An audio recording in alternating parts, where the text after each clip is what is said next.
Yan, mangukuha muna tayo ng ng papaya. Ating gugulayin.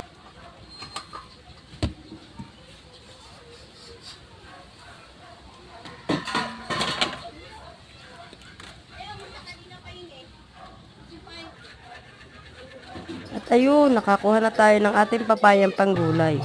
Atin ang balatan ang papaya. Yan, umpisahan ko na nga pala ang papaya. Kulang lang tayo ng patani at papaya. Ito lang.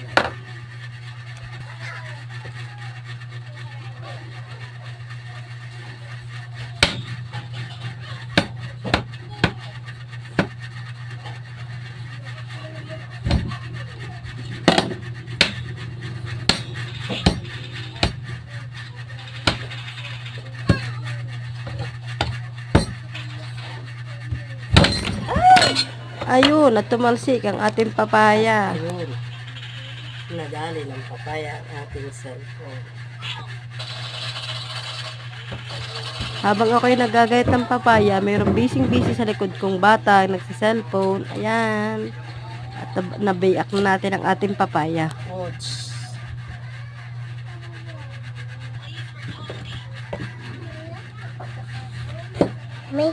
Akala mo mayroong kalaban may eroplano sa taas.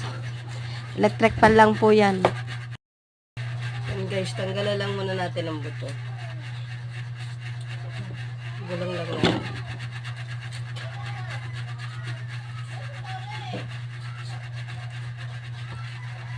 Kailangan walang buto kasi sabi, nasa buto daw ang makati. Ay, nahulog.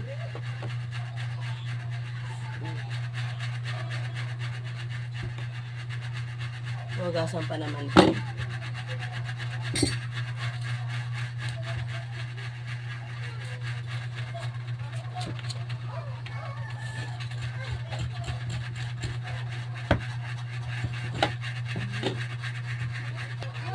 Tapos ngayon magbabalat naman tayo ng patani para sa ating bulanglang.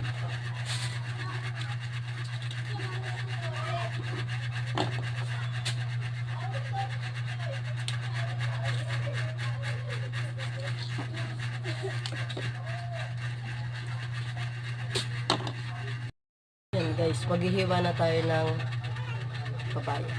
Slice natin siya ng manipis na. Yan, kailangan natin sa gitna. Slice lang natin, slice.